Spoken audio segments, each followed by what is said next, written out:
All right, let's talk Dallas Cowboys. I'm Nick, and this is our daily Cowboys show. Dallas Cowboys obviously starting to prepare for their Week 5 opponent. A little bit of update in terms of what the Cowboys' strategies are for improving their roster, some injury things going on as well. I think some good news and some key insights for the Cowboys, both for this upcoming week and for the future, and we'll get to all that in just 1 second. But we always like to get things started on this channel with what I call a little stat of the day, a little palate cleanser, if you will. And without further ado, let's pull out some statistics involving none other than Cowboys corner Trayvon Diggs, who's been a topic of discussion so far this season. What I highlighted here on a week-by-week basis is his receiving yards allowed and his passer rating when targeted, right? And you can see looking at these numbers right here, just working left to right, receiving yards in blue, passer rating in red. In week 1, he was not targeted, so he surrendered 0 receiving yards and 0 passer rating. So again, a good performance week 1, obviously. Week 2, not so much. Quite a bad performance, honestly. Over 100 yards surrendered and a passer rating that was nearly perfect. Not great by Diggs. At week 3, he only surrendered about 40 yards, but that was a big third down, of course, in the first quarter where he slipped and fell and gave up pretty much an uncontested touchdown, which is, of course, not good at all. And then in week 4, despite being benched, he did play over 50 snaps and put together a solid performance. He only surrendered -3 receiving yards. That was on that screen at the end of overtime where he read it perfectly and blew the play up. That was a great job by him. The passer rating surrendered, as you can see in red, is obviously very low as well. So we've got 2 great games, and we've got 1 disaster game, and 1 game that was okay, but he had just a calamity of a play. So it's very interesting to see where Trayvon Diggs is right now, right? There's a lot of people that are saying, well, Diggs isn't playing well. There's a lot of people that are saying, well, he actually is playing well. It's sort of up for debate. It's very inconsistent with Trayvon Diggs. To be fair, Diggs has always been this way, right? He did give up over 1,000 yards receiving in 2021, where he had a great season, but he had all those interceptions. In 2022, honestly thought he was a better corner. He made some plays, but also surrendered much fewer yards receiving. He's actually on pace, and I hate the on pace argument, to be fair, because you have 1 game that's a bad game and 1 game that's a good game, and then suddenly your on pace just shifts dramatically one way or the other. He's actually on pace to surrender fewer receiving yards this season than he did in 2022, not just 2021, and 2022. So we're talking about a guy that on a receiving yards basis is, so far based on that number on pace, which I know is flawed, is doing okay.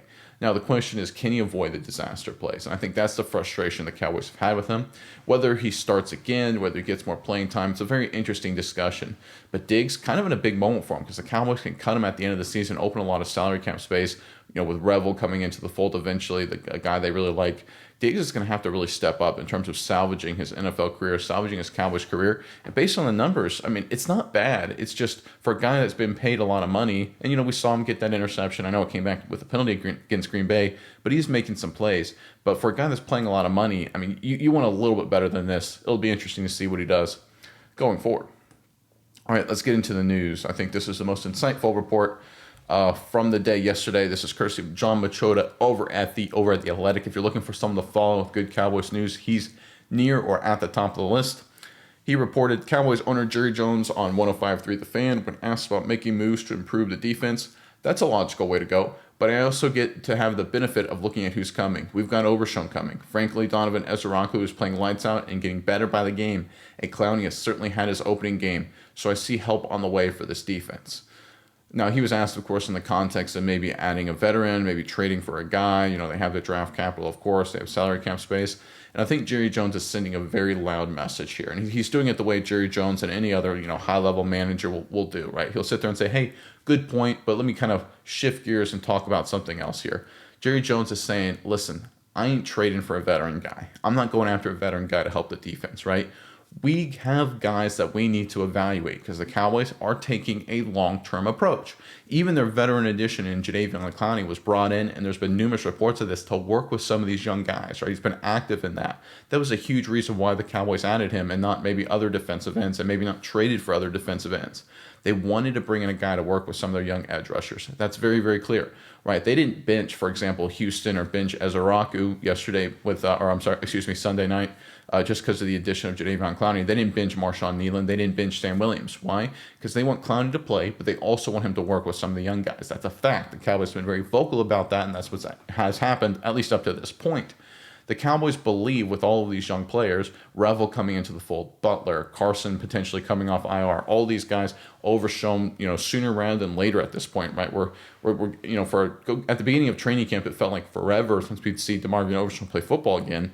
I mean, we talk about Thanksgiving. I know that still feels a long ways off, but I mean, we're closer to Thanksgiving than we are at the start of training camp at this point. So we're going to see Overshown play football most likely before it's all said and done in very short order, which is incredibly exciting. But he brings up a great point and talked about Ezeraku, of course, playing great. We did a film review on Ezeraku on this channel. Check it out if you haven't seen it already. But I think he talks about what he's saying with all these players, people getting better on defense, people coming back off of injuries. What he's saying is we're not going to make a trade. And I think that is the key point here.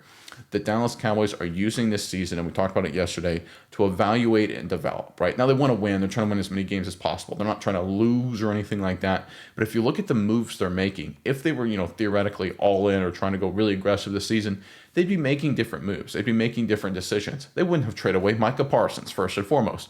They wouldn't have brought in a guy like Schottenheimer to develop an entirely new offensive structure, an entirely new offensive culture, right? It would have been incremental changes, not wholesale changes. And right now, the Cowboys, Jerry Jones, Schottenheimer, the entire organization, they're trying to set up a multi-year program. They're trying to retool the sucker. And I think whether you like it or not, that's what they're going to do. So they've basically told you loud and clear right now, they just signaled, we're not going to make a trade. We're not going to make a trade for any player this season, certainly not on defense, and I don't think anywhere on this roster. They look at what they have and they say, we want to see this. We want to see this play out. We want to see Ezeraku get better. We want to see some of these young guys get better. We want to see what Overshown looks like coming back from injury. Because let me ask you this. What if you trade for a corner? What if you trade for a linebacker or sign another veteran? Let's just say you do that. That would stunt Revel's growth, right? And people talk about Revel. Why are they so excited about Revel? I mean, he hasn't played football in a long time. Is he going to really make a big impact? Probably not. But that's not the point. The point is you want to develop him and get him a lot of reps in practice and maybe some reps in games, maybe some garbage time reps or maybe spot situations. So that way, come 2026, he's ready to go and be one of your key players in the defensive backfield. If you add in a veteran corner, you basically just told Revel, good luck watching film. Hope you get better watching film. Is that the way to develop players? How about Kalen Carson? How about Butler? Depth guys, right? Young depth guys, but depth guys, of course, you want them to get opportunities in terms of maybe not, getting key starting reps in a game, but certainly in practice. You sign a veteran guy, you're going to have to cut one of those players or put them on IR so they don't get practice reps, so they don't get film opportunities to work with the coaching staff, to work with the players. You talk about wanting to play team defense, and these guys are going to be part of the team ostensibly going forward. You need to let them work with the team. Adding a veteran, whether it's a defensive back or a linebacker, I know a lot of people are claiming for that, just isn't conducive to that goal. Overshown is returning. You need to evaluate Leofau, who is a wrecking crew guy. I mean, obviously he had the dumb penalty and he missed some tackles, but he was blowing people up. One we actually talked about in the film room with Ezeraku. There's one play down by the goal line where he actually obliterates a Packers tight end. I mean, humiliates him. He blows up the play and Ezeraku cleans it up. I mean, Leofau has plays where it's just like, whoa. I mean, also has plays where it's like, that was the stupidest thing I've ever seen. But what do? You bring in a linebacker so Leofau doesn't get reps? How about Shamar James, an athletic linebacker who they like in coverage, blitzing, third down situations? You bring in another linebacker so you don't play Shamar James, see if he can be a good player? Right? The Cowboys are clearly trying to develop and evaluate who they have, certainly defensively, and they just signaled through Jerry Jones that they're not looking to trade to pick up any player. Now, if something magical happens and they get like Hendrickson for a 5th-round pick from Cincinnati, that won't happen. But if something like that pops up as an opportunity, yeah, they may jump on it. But just to like add a veteran just because they're bad at linebacker and have some issues in the secondary, that's not going to happen. I think they've just announced that they've made their decision. They're going to be very passive at the trade deadline this season. Frankly, it falls in line with their strategy. All right, let's get to the next news here. This is courtesy of Dan Rogers on X, who's a pretty interesting follow. I think he's a Cowboys fan who has some good takes on a few things. He brought this up, and he says, the Cowboys have a top 10 win rate in 3 of the 4 categories: run stopping, 4th, defense, pass blocking, 8th on offense, run blocking, 9th on offense, pass rushing, 27th on defense. So, I mean, all these numbers look pretty good, and, say, hey, look, that's pretty good. The one caveat I will throw in there is I hate win rate as a metric, personally, because it doesn't really matter, right? I want to look at how good you are at making plays, how productive you are as an offense and as a defense in terms of stopping the run, rushing the passer, protecting the quarterback. Now, I do think that the Cowboys' pass protection and run blocking has been pretty good. When you consider it's a new scheme and consider the youth up front and all the different guys they've had playing, I mean, They've shuffled in guys over the course of games. They've had to throw in Hoffman in overtime. They've had to throw in Nate Thomas in overtime. They're obviously without BB, obviously without Booker, Guyton, in concussion protocol. Guyton missed a lot of training camp with an injury. So it's one of those things where, as beat up as they've been up front offensively in terms of the injuries, what they've been able to do is very impressive. So credit to them and the coaching staff for getting that done. I think the run defense with the addition of Kenny Clark and the scheme with Eberflus. So let's give some credit to the scheme with Eberflus, the improvement in terms of what they've seen in run defense. Because I know Kenny Clark's a good player, but I mean, they still have a lot of issues in terms of, guys that can make plays against the run versus last season. And they've improved, right? They've become a competent run defense team. Not an elite run defense team by any means, but at least competent, right?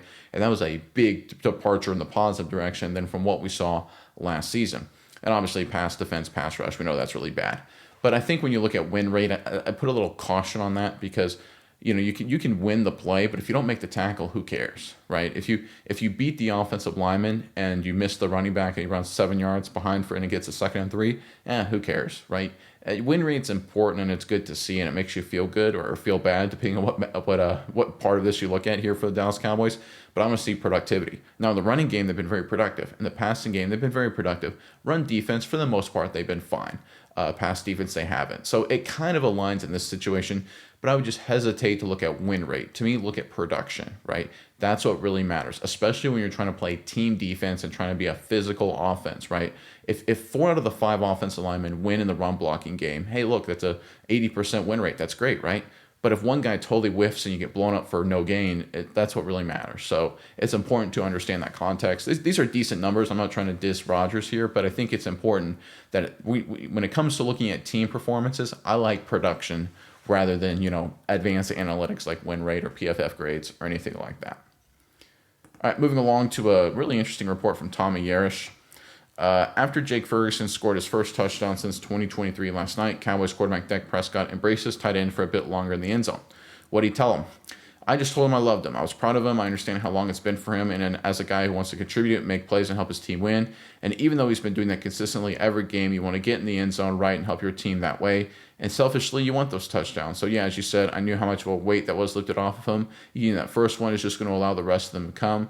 I mean, you go back to 2 years ago, this guy was getting touchdowns nonstop. So it's a confidence builder for another point, and super just proud of him. That's a guy that, as I said, wants to contribute to this team every which way possible that he can do. And it was just awesome for him to get back in there, and that won't be the last. I can promise you that. All right, the big takeaway here is, as well as Prescott has been playing in terms of throwing the football and managing the game, and a lot of people are realizing, listen, he may be playing as good of his contract, at least at the quarterback position. It's also important to highlight exactly one of the reasons why the Cowboys gave him that big contract. It's because he's a really good leader. It's because he's a glue guy. And there's a lot of great quarterbacks in the NFL, and there's a lot of more talented passers in the National Football League, but they don't have this ability to connect, to be the greatest guy at the podium possible. Being the quarterback for the Dallas Cowboys is hard. Being the quarterback for any NFL team is hard. You got to be the public-facing leader. You got to be the leader of the locker room. You got to lift people up. You got to challenge people. It's not an easy situation to be in at all, right? The old field general, right? This is what made Aikman great. This is what made Roger Staubach great. You look at both of those eras, neither of those guys were the most physically talented quarterbacks in the world. But what separated them from most of their competition was the mental side, not just reading the defense and making the right throws at the right time, but also leading their teams, the field general aspect, right? And I think this is an underrated part of Prescott's game, and he is just phenomenal at it. And like we see here with Ferguson, he just knows the right buttons to push with the right people, whether it's uplifting people or challenging people. Again, he is a really good leader, and it's one of those many reasons people sit there and say, why do the Cowboys pay Prescott so much money? It's because of stuff like this, because this is something you can find arm talent, right? You can't. Anthony Richardson, quarterback for the Colts who got benched, has arm talent, right? You can find guys that have great physical traits and things like that are just physical phenoms that can make all kind of throws and things like that are big and tall and strong in the pocket. Carson Wentz, big and strong and tall in the pocket, right? Great example of that, for example. But can you find guys that have the right mental makeup? And Prescott, he's just one of those guys. And I think it's just, it's one of these things where, because you don't know what people's life experiences are from like Prescott's perspective. We all know what he's had to go through. The challenges, remember, this is a guy with all the losses in his life personally, went to be totally honest, a third-rate SEC school, Mississippi State, and just dominated, 4th-round pick, came out of nowhere to start for the Cowboys in 2016. I mean, his story is one of the all-time great stories. It really is. Him and Romo, interestingly enough, if you put aside the hate, the Cowboys have had back-to-back quarterbacks with all-time great stories, and just the leadership aspects of Dak Prescott. I know his cap hit is massive. I know he gets paid a lot of money, and I know there's been times he's been far from perfect. But understand the value that he provides is so much more than the completions and the attempts. That's a big part of it, of course. But his role as a leader, really over the past decade almost at this point, has been absolutely outstanding. All right, next report here is courtesy of John Machota. Jerry Jones on 105.3 The Fan spoke highly of what he's seen from wide receiver George Pickens on and off the field. He's an exemplary teammate. He's exemplary in his work preparation. You can see the results of that out there on Sunday on Pickens' potential future in Dallas. I'm proud to tell you, that's a funny way to word that. I'm proud to tell you that we've got some outstanding structure in our cap space that will allow us to do a lot of things that I didn't think we could do. We could at this time last year. We got it. We paid a price for it. We can do it now. So it sounds like they really want to extend Pickens if he continues to play well, which they should if he continues to play well. I mean, 4 touchdowns in 4 games, great performance. I mean, he's played well in every single game, to be honest. I mean, he does have a couple drops. It's been far from perfect from the Cowboys receiving core. They've generally played well. There's been a handful of drops for these guys, something to definitely, hopefully improve on. But Pickens has been playing well. And again, one of the reasons you open up cap space is you can make moves, right? You can extend and lock down guys like Pickens, like they've done with Smith and Bland and Ferguson and a bunch of other guys, right? This Oso Digizua. This is what you can do with some cap space, a little bit more flexibility, which Dallas hasn't had in a very long time. All right, next report here, again, courtesy of John Machota. This is a couple days old, but I want to highlight this for a couple of reasons. Cowboys defensive tackle Kenny Clark said he thought the defensive communication was better last night. I'm proud of how we fought as a team and everybody going hard and all that kind of stuff. If we can match that effort with the details and everything that we're doing, we're going to be a problem. At the end of the day, if we don't get our communication and details and all that kind of stuff fixed, it's not going to mean nothing. I'm proud of how we thought. We just got to match that energy with the discipline. Yeah, so I think Kenny Clark first and foremost, I'm not talking about leaders here. I just talked about Prescott. Kenny Clark in the span of like a month, right, has become one of the Cowboys' key leaders and maybe the leader of the defense. And it speaks to, I think, a big issue that was really showed itself last year with Dallas, but was revealing itself in the offseason with Dallas, especially when Parsons and the contract drama was rearing its ugly head. Who is the leader of this team? And I don't mean to pick on Trayvon Diggs, but he's not a team captain kind of guy. Neither is Deron Bland. They got all these new linebackers and Sanborn and Murray, and none of them are exactly leadership caliber guys anyway. Oso Digizua, he's a veteran who's been around the block. He's a good player, but he's, again, not a team captain kind of guy. If you listen to the interviews, he's kind of a goofy, quirky kind of guy in some ways, right? Not that prevents you from being a leader, but it's just not a guy that just stands out as being the standard bearer, right? Look at one of the reasons why Donovan Wilson is a captain, to much people's chagrin, is because he actually tries to be that kind of leader for the team and tries to show up by example with how he approaches the day-to-day process. But Kenny Clark, to me, is just the perfect example of that. And again, the addition of Clark to be a leader, to be the standard setter, right? I think that's been so important for the Dallas Cowboys in terms of their long term, right? Kenny Clark has come in and helped out the run defense and defensive tackle position, and he's played extremely well. But the long term for the Dallas Cowboys is about setting the standard, setting the culture, getting people to buy in. And Kenny Clark, as a leader, every step of the way has just been phenomenal. And Micah Parsons was a great player, and he's a much better player than Kenny Clark. It's not a diss on Kenny Clark. It just speaks to how good Parsons is. But that leadership aspect of it, that culture setting, that standard setting, not quite the same, not nearly the same. And I think that's a big part of why the Cowboys were excited and really demanded Kenny Clark to be added to the trade. All right, next report here is courtesy of Patrick Walker at Voice of the Star. Another great follow on X if you're looking for Cowboys news and updates. He posted Miles Sanders' ankle is trending toward being able to play versus the Jets per Shoddy. Very close is Jaden Blue to making his debut, says Dallas's head coach. I asked how Sanders' issue will color discussion for potentially activating Phil Maffa, and Shoddy said it'll play a part in those talks if Dallas feels they need more insurance. All right, so this is, I think, a lot of coach speak at this point in the season. Schottenheimer has been very praiseworthy of Jaden Blue in terms of what he's done in practice. Miles Sanders is a little beat up. Does it make sense to play Jaden Blue against the Jets? I think at some point you have to eventually see what he can do. Nothing against Miles Sanders. I think he's played well for being the number 2 running back. I think he's played perfectly fine. That turnover against Philadelphia really stinks. Getting honked from behind against Philadelphia really stinks. But other than that, he's done a really good job. He's played well. He's ran hard. Good number 2 back. To be totally honest, what the Cowboys have done with the running game this season, when they had Rico Dowdle and Elliott last year leading the charge there, their 2 running backs this year, Williams and Sanders, have been significantly better than what we saw with their 2 running backs last year, and that's before Jaden Blue even enters the discussion. So I can see why they're a little hesitant to play Blue, because Sanders has been playing fine. But if he's a little beat up, does it hurt? Maybe give him a week of rest or something and play Jaden Blue if Blue is ready. I don't see why not. I think the question is Jaden Blue ready? I mean, Shotty's been saying he's been getting better in practice and he stepped up to the plate. Maybe it's time to see what he can do and rest Sanders for a week. I don't know. We'll see how it goes. I think it'll be an interesting thing to follow this week at practice. All right, and finally here I want to highlight this because I think it's very important. So this was from an account on X that posted, Trayvon Diggs is extremely checked out on his team. This is a brutal look for any player, especially a guy on a $100 million contract. It's a video of the pregame huddle, or one of the pregame huddles before the Packers games, and you can see Trayvon Diggs. He's not really deeply involved with, I think, Dak Prescott getting ready to break it down and all that stuff. And, there are a few people really critical of Diggs. And I just want to say this from a guy, I played college football, FCS level, small time. And, it was that way there as with any football program, whether it's all the way at the high school level, college, professional. There are some guys that aren't big into the rah-rah pregame chant breakdown. Like, I never was, right? It just was not something that I was like, I don't really care, right? Some people really like it. I just was never my thing. And that's some people just prepare differently. And so for people to sit there and be critical of Diggs or any player, you can see Turpin actually at the bottom right. He's not really checked in either in terms of the pregame huddle, the breakdown right there. I don't see this as a dig on Diggs, if you will, or a dig on Turpin in terms of this look. I think this is just someone just trying to create, a narrative here with Trayvon Diggs, just trying to attack Diggs, which is really unfortunate because, look, he's not a perfect player. He's had his flaws, but there's definitely I don't want to say a coordinated campaign, although it feels that way sometimes. There's definitely a campaign to really go after Trayvon Diggs. And look, you can make an argument he hasn't lived up to his contract. The injuries have been disappointing, and that's fine. But stuff like this, I mean, this is totally just, for lack of a better word, it's BS, right? This is just crap.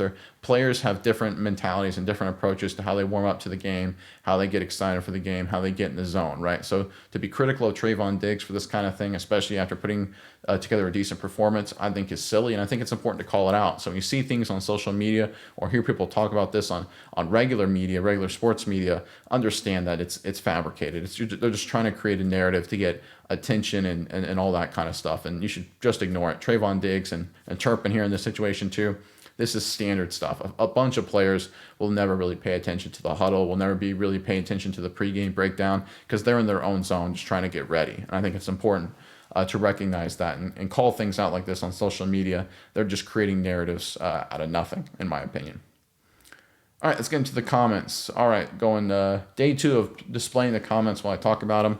We're going to get started with a member comment, as we always do.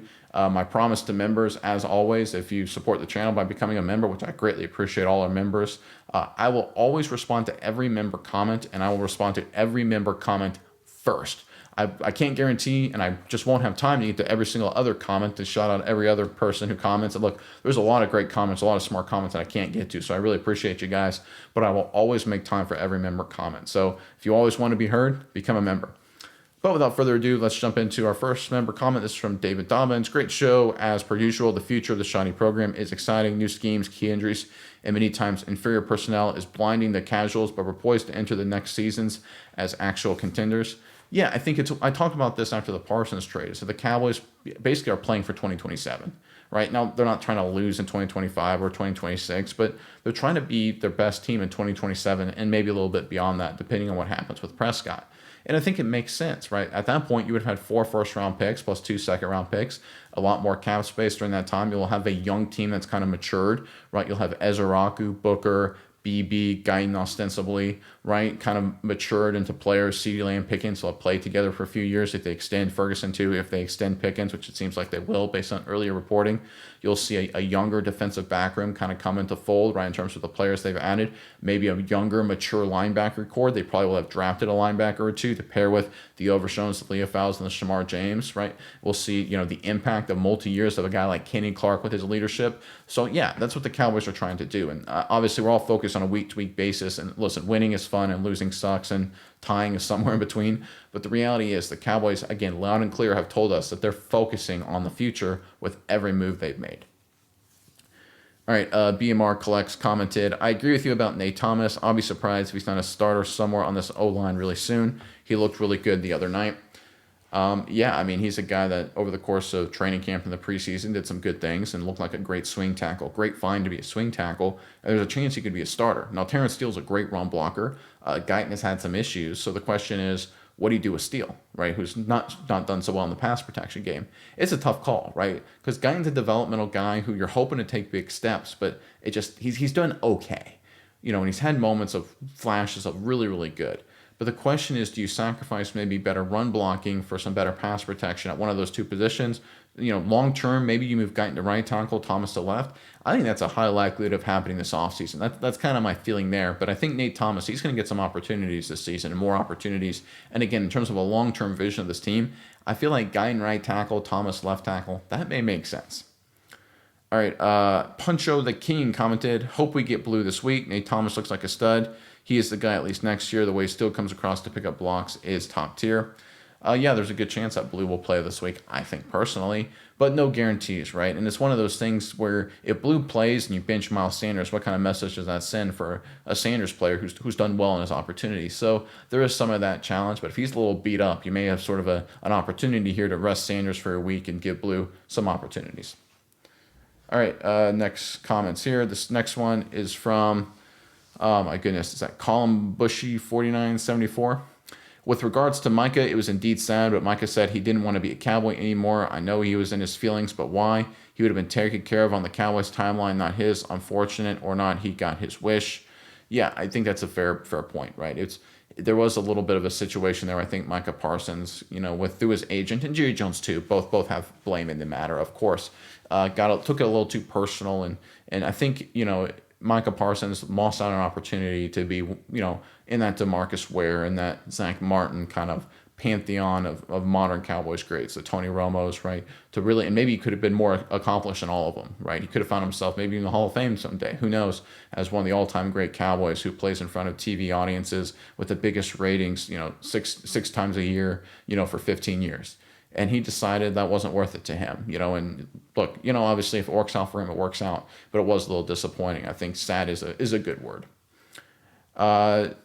This next comment here is from Wands Laird 214. I'm sorry, I can't read it too well when I have all the comments on screen there, so I apologize, but he says, I can see us more competitive in year 2, upgrade linebacker, safety, and draft another edge with a first, then boost Nate to right tackle, keep Williams and Pickens since we have space too.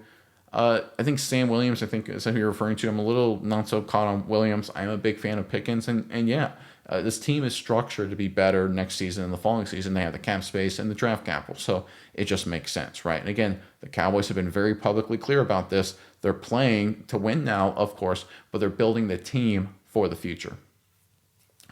All right, and this next comment here at the bottom is Patricia Siegfried, 7969. I understand the idea of building the team and looking towards future picks, but the way Dak and this offense is playing, they have to do all they can this year to win as much as they can because every year is different and nothing should be taken for granted. Yeah, I understand there's that sentiment going around a little bit. You see some people that are a little bit more hyperbolic. They're like, oh, are they going to waste Dak Prescott's season?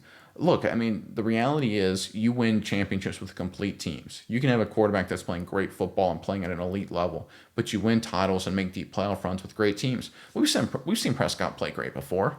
His rookie season was absolutely outstanding. 2023 was absolutely outstanding. 2021 was really good too, right? The reality is, how many championships did they win across those 3 seasons? Let me throw this another way. How many playoff games did they win in those 3 seasons? Right? They won division titles all 3 of those seasons, right? They averaged 12 wins. So if you look at those three years, well, a little more than 12, whatever 37 divided by 3 is, I guess 12.3 wins. There you go. The reality is they didn't win any playoff games. They didn't make a run to a championship. They didn't go to a Super Bowl. And Prescott played great. And now he may be playing the best football of his career. I think 2023 he was really good. I think 21 and 16 he was really good too. And he had some other good years mixed in there as well. 2020 before the injury he was outstanding. So again, I'm not trying to bash Prescott here or bash anyone who feels like Prescott's quality play should be taken advantage of. But the reality is you win with a complete team. And I think it's an important point to highlight here is that the way you win with a complete team is you have that balanced roster, but you have to have guys that believe if they have an off day that their quarterback can bail them out. And that's what the teams like the Patriots with Brady and the Chiefs with Mahomes, right? They have that where the defense, they're both those teams have good defenses and good offenses and good strategies and good special teams.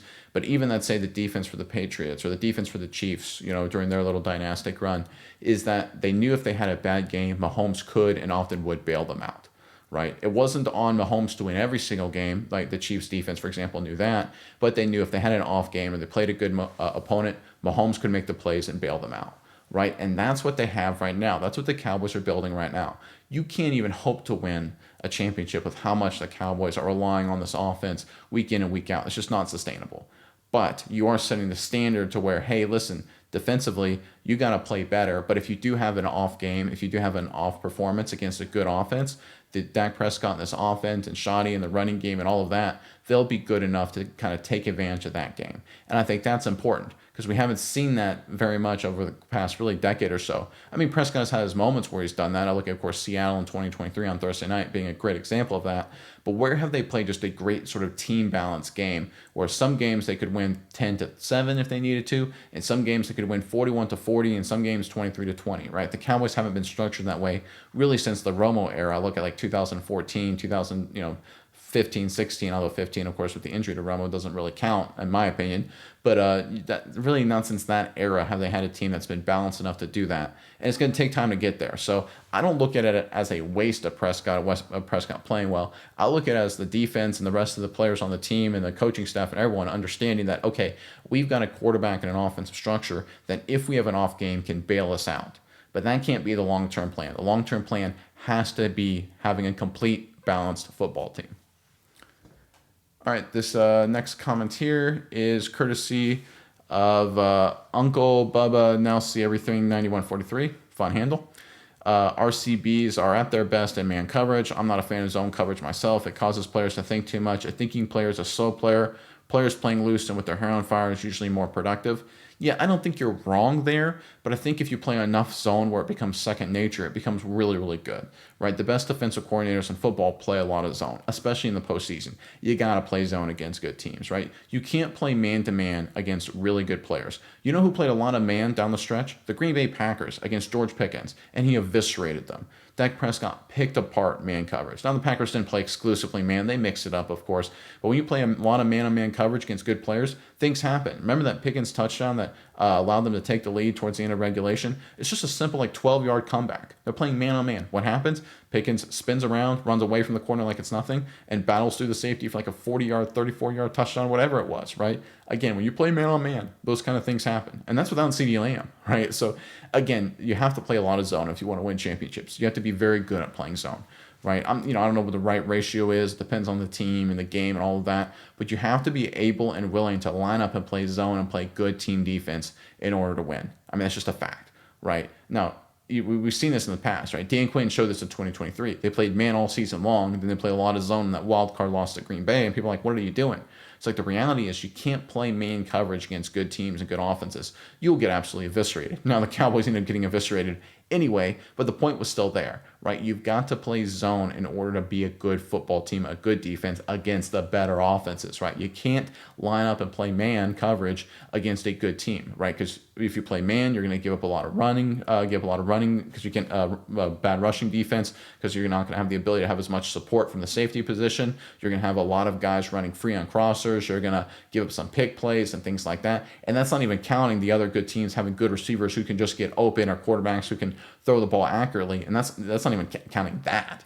So I think when you look at playing zone versus man, I know a lot of people say, well, man is more, you can play freer. You can play with your hair on fire, like you said. And I don't disagree with that at all. And on the short term, it can certainly help a struggling defense. But long-term success, you got to play zone.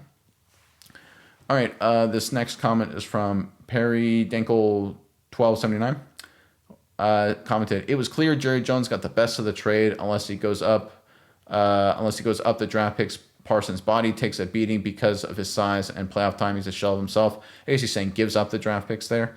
It's hard to tell again who won the trade. I mean, that's going to take multiple years. If the Packers win a title, they'll have a claim to it. The Cowboys with the extra draft picks, Kenny Clark and cap space, they certainly have a claim to it, at least right now. I agree with you there. If they give up the draft picks for something stupid, that'll completely just ruin the whole point of the trade. But I think you do bring up an interesting point about Parsons, right? And we talked about this a little bit yesterday, where how great is, and it's becoming now a talking point around the National Football League. And we were talking about this on this channel, and really Cowboys fans have been talking about this, ever since the Parsons deal. It's like, listen, how important is a defensive edge, a star, if playing a hyper motivated game against a banged up offensive line, the opposition can drop 40 points on you and have 400 yards of offense? Like, how important is the edge position again, if that's what it's like? And listen, I think that's a question mark that's going around the National Football League right now. You look at the highest paid edge defenders. You look at guys like T.J. Watt. You look at guys like Max Crosby, Myles Garrett, right?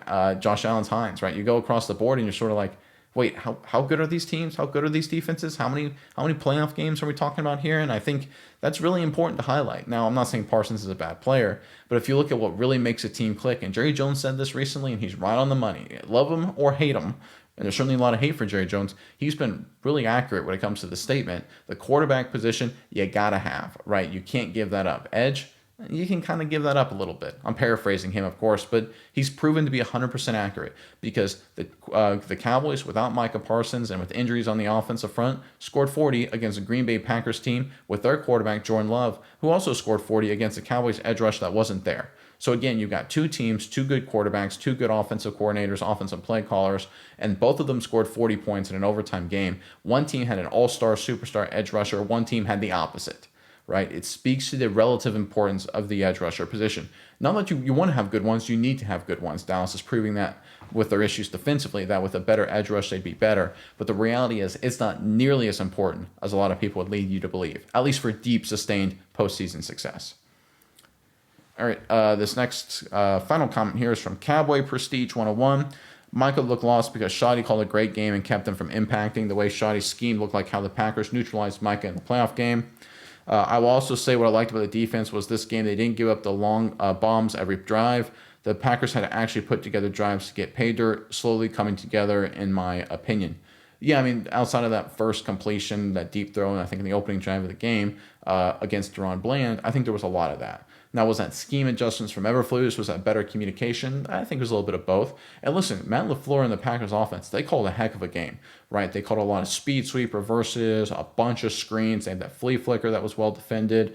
I mean, they called a really, really good game. To be, the Cowboys, Schottenheimer gets credit for the game he called.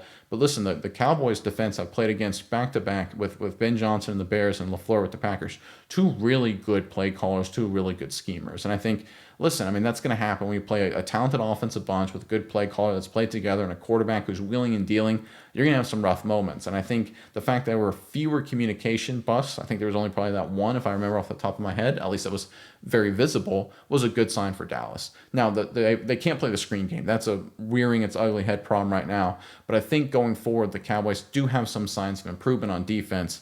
It's one of those things, can they build off of it? Can they continue to improve? Obviously, injuries to Malik Hooker are now showed up, so Juwanye Thomas is going to have to step up and play well. There's going to be some question marks there. There's still some obvious flaws. Linebacker core is absolutely terrible and will be until Overshown returns, assuming he can return and be a productive player this season. I think they're getting better at the edge rush. Ezraku, Clowney, right? I think some of these guys are stepping up, a little bit healthier at cornerback. So I think there's some things that are trending in the positive direction. This defense is still very, very bad. It is a very, very bad defense, a terrible defense. But there is some things that are trending positively, at least right now. The question for them is, can they build off of it and can they sustain, incremental small growth the rest of the season?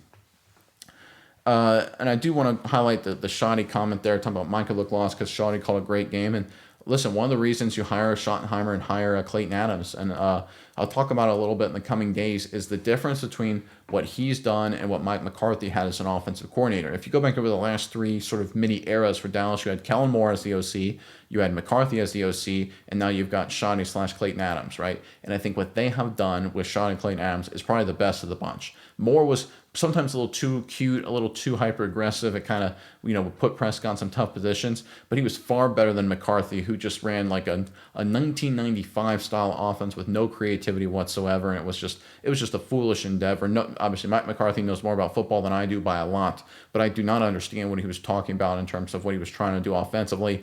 Big change forward for Schottenheimer. Look, for the first time in a long time, the Cowboys can look at their offensive coaching staff and say, we've got a smart bunch, which if you look at a lot of teams in the NFL, the Rams, the 49ers, the Packers, right? They all have these really smart coaching staffs that come up with creative ways to attack defenses. Through 4 games, it looks like the Cowboys may have their staff to do just that. All right, a lot of great comments today. I'm still getting used to having them on the screen right here, so it makes it a little hard for me to read at times. So bear with me as I figure out all the issues with that and make it a little bit cleaner process there. But obviously now, of course, we're getting into practice for another game week, of course, and this is how it goes, right? It's a week-to-week league. You have a good performance one week, but you got to turn around and fix it next week. And, offensively, good performance, but you got to build the momentum. Defensively, iffy performance, and you got to figure out a way to fix some issues. Listen, we're heading into, again, just it becomes a little bit of a process now as you go through every single week. You have your preparation, you have your growth, you have some changes around the fringe, you're trying to overcome injuries. It's the way of life of the National Football League, and we'll see what the Dallas Cowboys do at practice. We'll talk about them tomorrow. Of course, if you haven't seen the Donovan Ezra film review that I posted yesterday, make sure you check it out. He's quickly becoming a very good player. I think he's going to be a star in short order. But I will talk to you guys tomorrow, and until then, I am Nick, and this is Saturday Morning Inspection.